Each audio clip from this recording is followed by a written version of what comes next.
Good afternoon, everybody. Thank you for coming today. We're going to give details today of the 10th officer-involved shooting of the year that APD has investigated.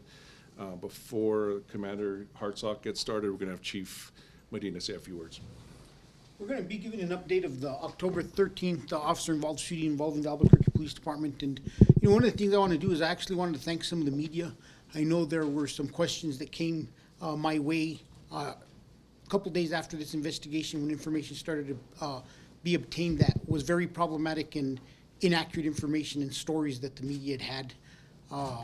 We are fairly sure that our officer was struck by another officer as they all engaged an armed subject and they were shooting at that individual because of the threat that he created. But Kyle will go through the video, he'll show the video, and then we'll take photographs afterwards. But like I said, the media outlets that did reach out to us and were able to talk to and say, look, basically the story, I asked what story they had heard and it was completely off base. It was about as stupid as the information about me taking my unit hunting at times. So we're glad that we're able to straighten that out and clarify that, and we will get on with the news conference.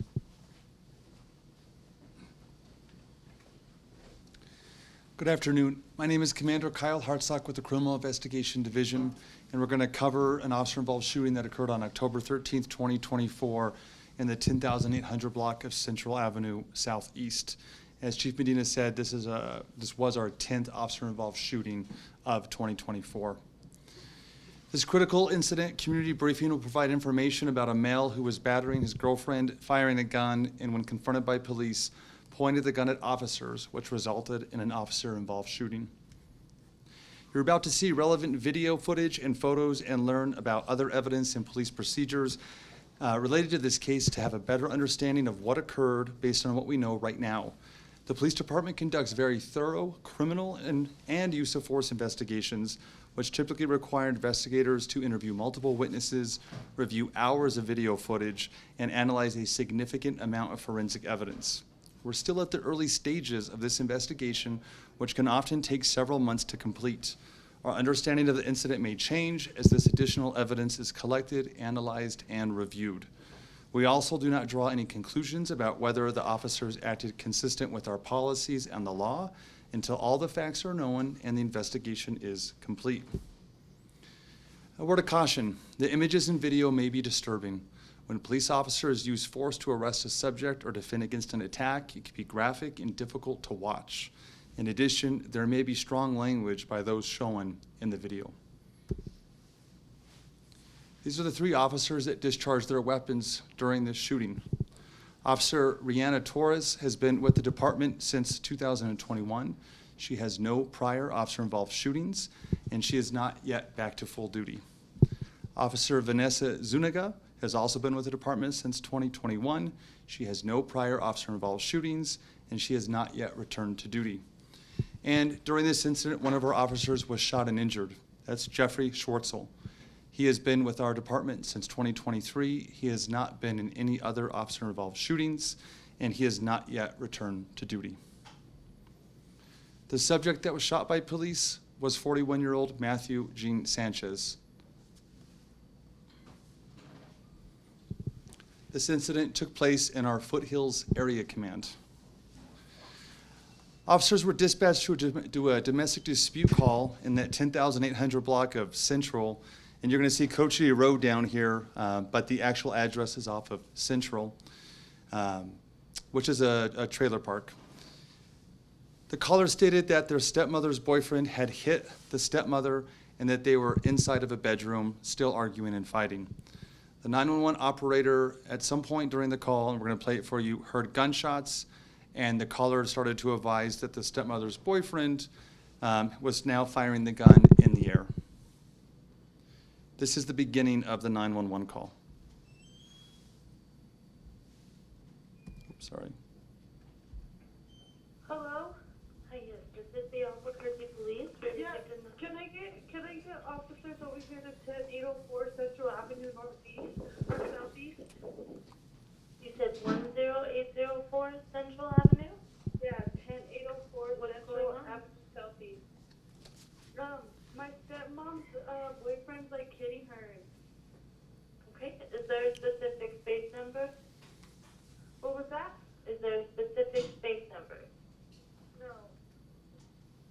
a trailer number or anything? Oh yeah, actually there is a trailer number.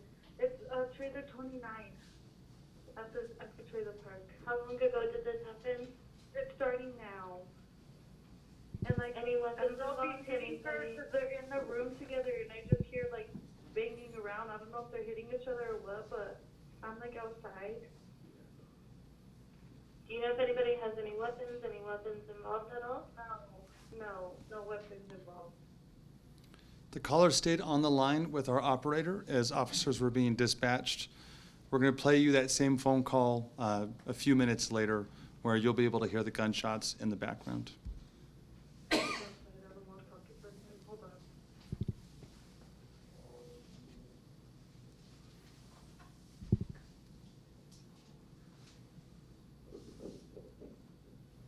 He's like walking down the road now. He's in all black. He's walking down the road. So he doesn't have a vehicle? No, he has. What is his name? Mateo. I'm not sure his last name. Mateo, does he look white, black, Native American, Hispanic, Asian? He looks like Native American. He's like light skinned, bald headed. He's all in black. Hold on.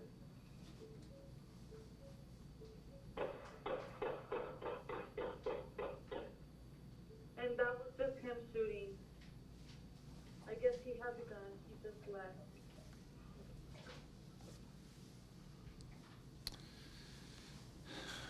Down here on the left of the residential area, we did recover approximately 11 casings. 3 9mm live rounds were also located in this area, so that's unspent ammunition, but they did match the casing stamps that we believe were fired from the gun and found on Matthew later on. We've already done preliminary testing on those casings and the gun recovered that Matthew had, and they have showed that they presumptively match one another. So we believe the gun he had when he was shot by police is the same gun that fired here. And here's just a photo of where those casings were found on Cochiti. Officers arrived on scene west of the trailer park entrance, or maybe it's an exit, on Cochiti Southeast. They created a force array, which is a plan of how they're going to approach this armed subject, and started to make their approach up to this mailbox seen in front. Keep in mind, this isn't a crime scene photo. This is just a Google Street View. It's during the daytime. This shooting was at night, so it was completely dark, and you'll see that on the videos. Officers could immediately hear a disturbance coming from the trailer that the 911 caller had identified. Officers started yelling announcements for everyone in the trailer to safely exit, unarmed. They did observe Matthew exit the trailer and saw him walking along a chain link fence and was still armed and was being verbally combative with officers. As he came onto the street, officers discharged their duty-issued weapons at Matthew, striking him. During this time, Officer Schwartzel was struck by a bullet and injured, as well as the subject armed with the gun. We're going to play you all 3 of their videos now, which will make it more clear how this took place. First, we're going to show you the video from Officer Jeffrey Schwartzel, who does fire his weapon and does also get shot during this exchange. Officer Schwartzel stated in his interview that the subject aggressively walked out of the mobile home and towards officers armed with a gun, and the subject made a statement, "I have something for you," before presenting a firearm at officers, at which point Officer Schwartzel fired his rifle, striking the subject. During this time, Officer Schwartzel sustained a gunshot wound to his right bicep, which appears to have exited his arm and then went into his right hand. We'll now play you his video. Police department, for those in the trailer, you need to come out with your hands free and clear. Let me see your hands. Do not move anywhere. Force will be used against you. You're Go going taser. 40. Do not come down. Ah, fuck! Ah, shit! Ah, fuck! Ah! Ah! Fuck me! Ah! My arm. This is video from Officer Zuniga. She was armed with a 40mm less than lethal impact launcher, as well as her department-issued handgun. Officer Zuniga stated in her interview that she observed the male come out of the street armed with a handgun, so she transitioned from the less than lethal launcher to her handgun and discharged her handgun towards that subject. Here's her video. Albuquerque police!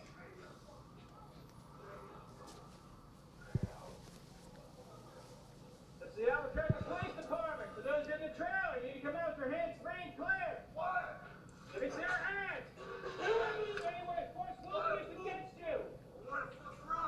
You're gonna be 40. Do not come near us.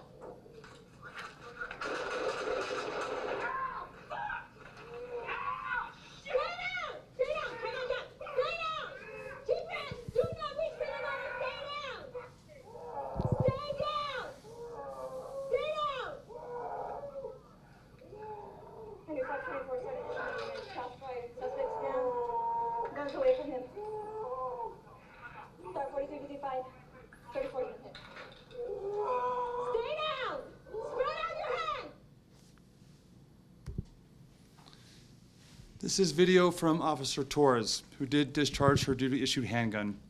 Officer Torres stated in her interview that they had given the armed subject several warnings that they would use force against him if he didn't comply with their commands, including less than lethal force from the 40mm impact launcher. As the armed subject came to the street, verbally and physically aggressive, she stated that she raised her gun towards him. She feared being shot by the subject and discharged her firearm towards him. Here is her video. This is the Albuquerque Police Department. For those in the trailer, you need to come out with your hands free and clear. What? Let me see your hands. Do not move anywhere. Force will be used against you. You're gonna be 40. Do not come near us. Stay down! Stay down! Stay down! Keep it! Do not be Fuck me. Where you at? My arm. Okay, where? Upper arm. Son of a bitch. Where's your tourniquet, Jeff? Where's your tourniquet? Where's your tourniquet? I'm on down. Hold my face. I'm on a gun. Okay, where? This is the Albuquerque. This is a continuation of Officer Torres' video, just a couple minutes after, or within a couple minutes of the shooting. Don't worry about it right now. Don't worry. Just focus on getting in. I'm going to tell you what I need you to do. Just worry about that.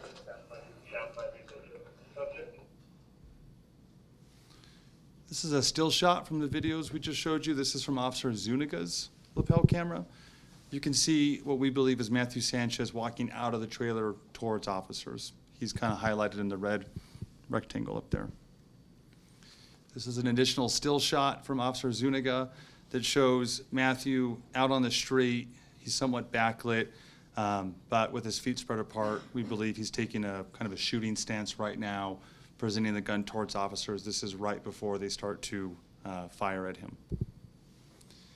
And this still shot from Officer Zuniga shows the handgun on the ground that Mr. Sanchez had when he came out on the street and was shot by officers. This is a still shot as she approached him right after the shooting. The gun was in lockback upon inspection, which occurs in most semi-automatic handguns when an unspent round is not available to chamber, which means it couldn't load another bullet to fire. Later inspection from the gun showed it had fired the rounds that we heard on the 911 call, but at the time of the officer-involved shooting, it appears that it was unloaded. At this time, there's no evidence that Matthew successfully fired rounds at officers. This is a still shot from Officer Zuniga's OBRD. You can see what appears to be Officer Torres looking to face away just before she fires her weapon with Officer Schwartzel in front. And in this still shot, just after the one we just showed you, her gun is firing with Schwartzel in front of her and Mr. Sanchez in front of them. A total of 4 .223 casings were found from our department-issued rifle from Officer Schwartzel. A total of 5 9mm casings were found from officers. Schwartzel appeared to be about 23 feet away from Mr. Sanchez when he fired.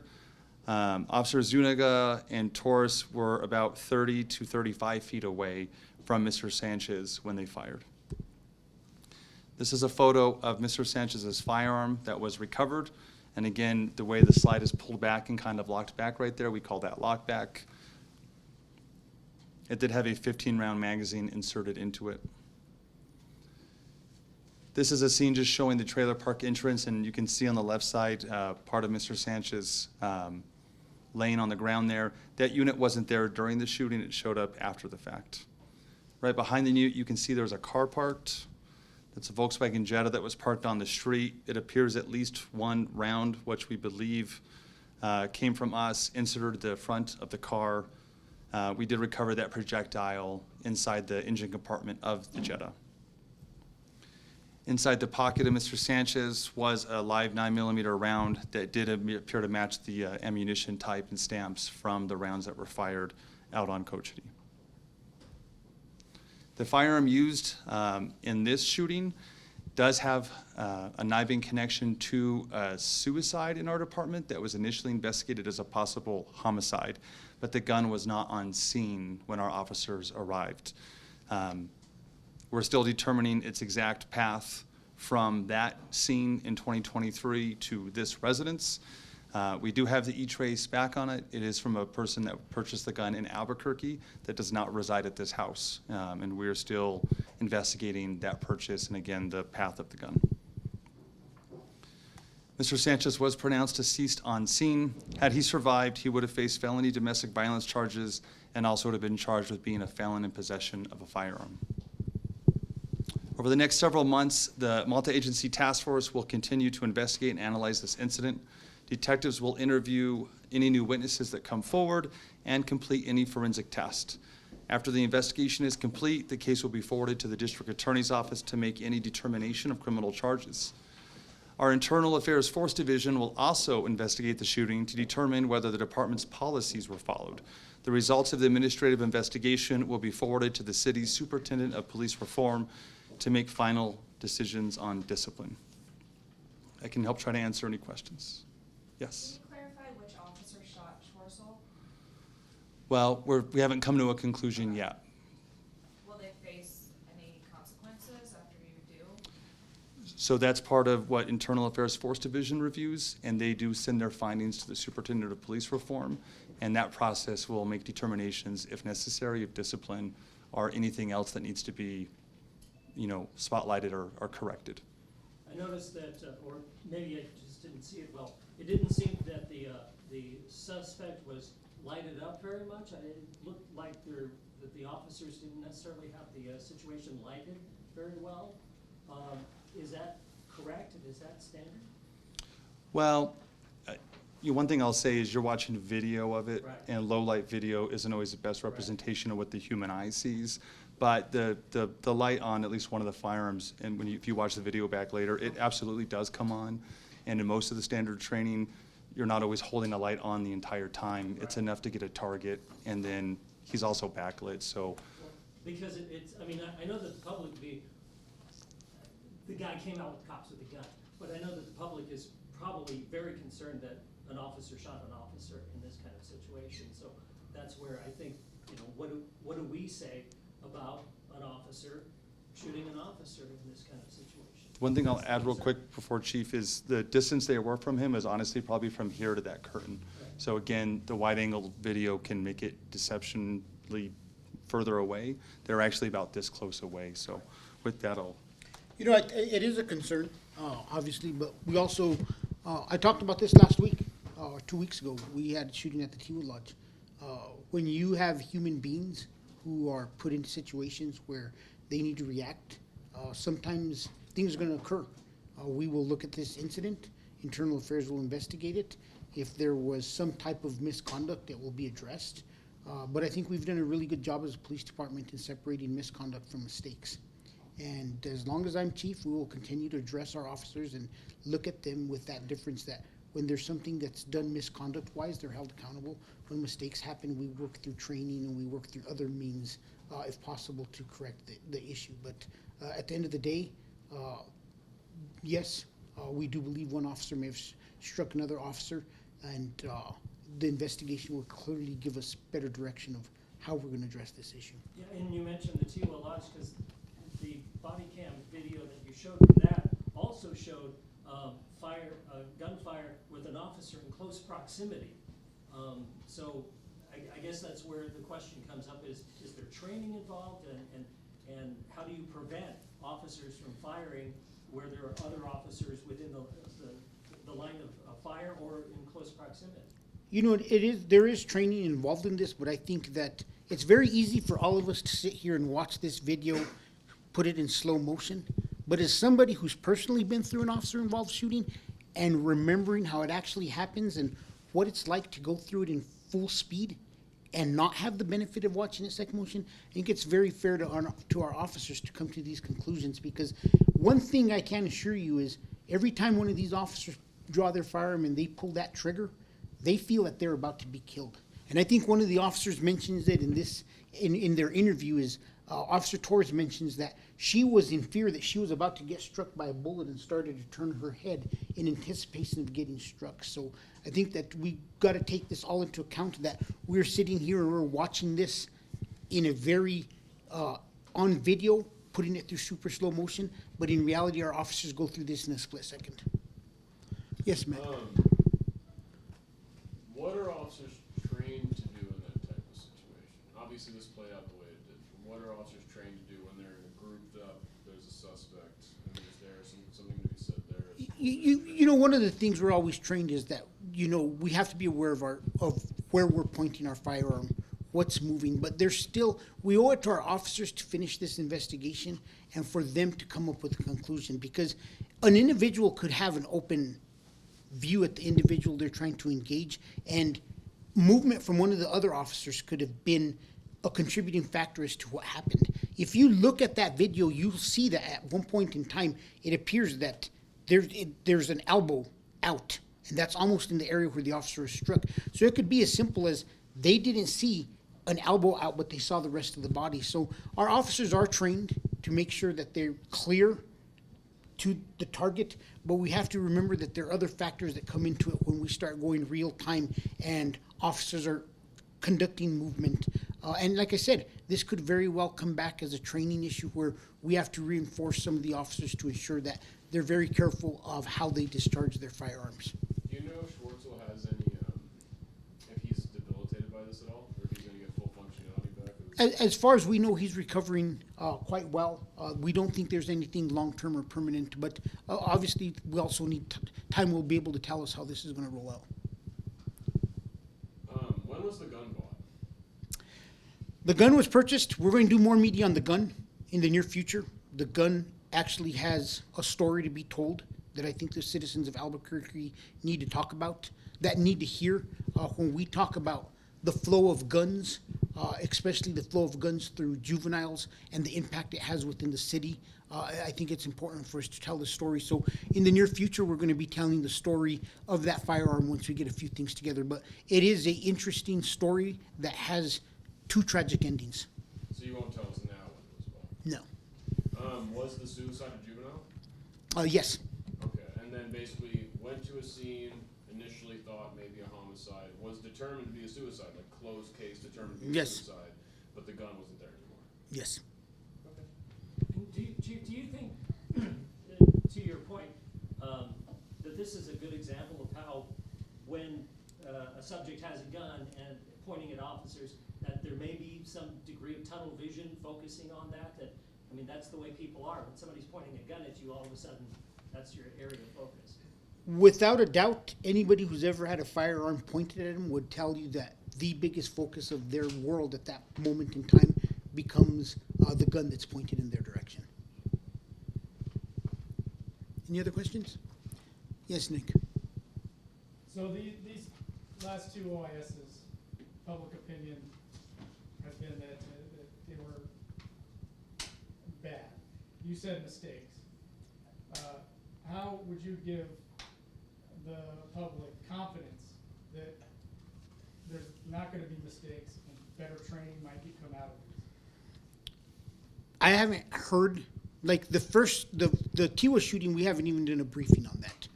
And I know there was misinformation that originally came out that I clarified on Sunday. The original information that came out that's posted on the internet is that officers executed this individual on the sidewalk. So if that misinformation is still out there, and we've released further video, and people feel that is bad, then they need to wait till they get the full briefing on that. As for this incident, we will review it. If an individual officer needs to get additional training, they'll get additional training. But I think it's very unfair for us to paint the brush across the department. We respond to 176,000 calls for service a year. We have almost 600 uses of force. And if anybody would like to criticize the Albuquerque Police Department over 2 incidents, they could go right ahead and do that. But the fact of the matter is, yesterday I got statistics that showed 95% of our use of forces are within policy. And that 95% standard is what the DOJ requires us to be at. So yes, anybody who is already looking for a reason to pick on the Albuquerque Police Department and its officers will without a doubt use these small numbers to criticize themselves, criticize the leadership of the police department, and criticize the training of the police department without actually looking at all of the statistics behind what is occurring at the Albuquerque Police Department. Yes, sir. I can't remember if this was mentioned at the very beginning or not, that the deceased and the suspect, that they have a criminal record. The individual was a convicted felon who should have never been in possession of a firearm to begin with. Matt, you have one more?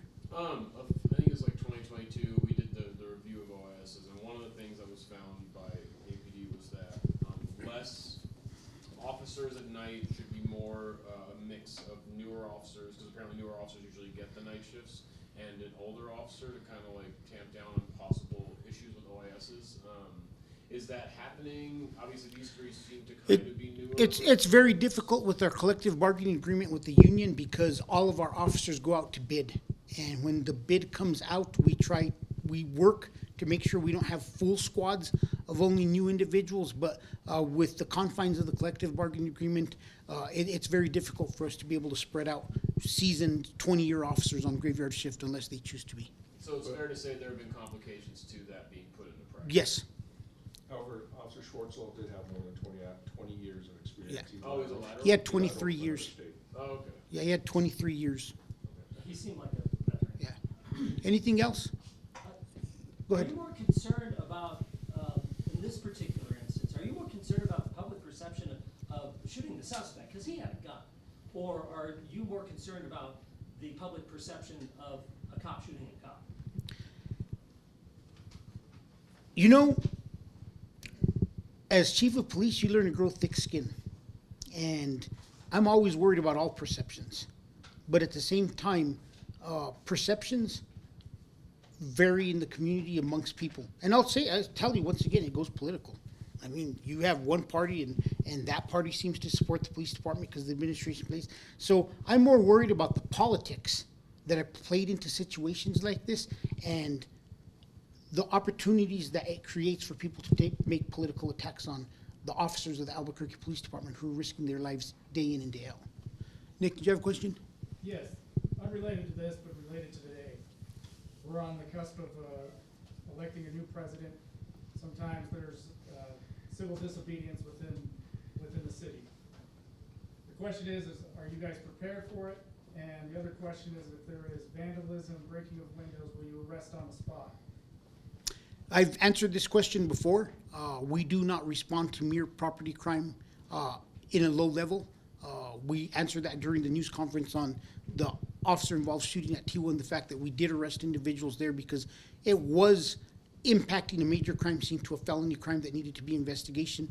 We've been very clear on our stance since 2020 on how we address public disorder, and we will continue that direction as long as I'm chief. And the other part is, yeah, we're ready. I don't think we're going to see a lot of action tonight because of the fact that people are still going to be waiting. But I think as this situation potentially prolongs itself and people get anxious that there is the possibility that we could see civil unrest, I remind the citizens of Albuquerque, please be patient. Please respect the process. We are in a free country that we choose our leaders. And like I said, I've complimented the citizens of Albuquerque in the past because when you look nationwide what other police departments and cities go through and what we've had very minor issues compared to other places around the country. So Albuquerque, please remain classy, please remain, keep your head up, and please remain professional and let's respect others. Yes. One more question. Do you feel comfortable welcoming the officer back to the force after a mistake like this? Yes, I think it's imperative that we welcome everybody back. You know, during the course of my career, I've seen several officers who have gotten disciplined, and I've always said the Albuquerque Police Department in the past did a really horrible job of integrating officers who have made a mistake and have been brought back to the department and supported. And I personally saw officers who were released that came back and had miserable careers because they weren't supported. But I also saw officers that I brought back, that I helped with during the course of their career, and I saw them flourish, get promoted, and advance in their career. So I hope that everybody within the Albuquerque Police Department remembers that we should always help people improve, and remember that everybody's a human at one point in time. Any other questions? Thanks. Have a good evening.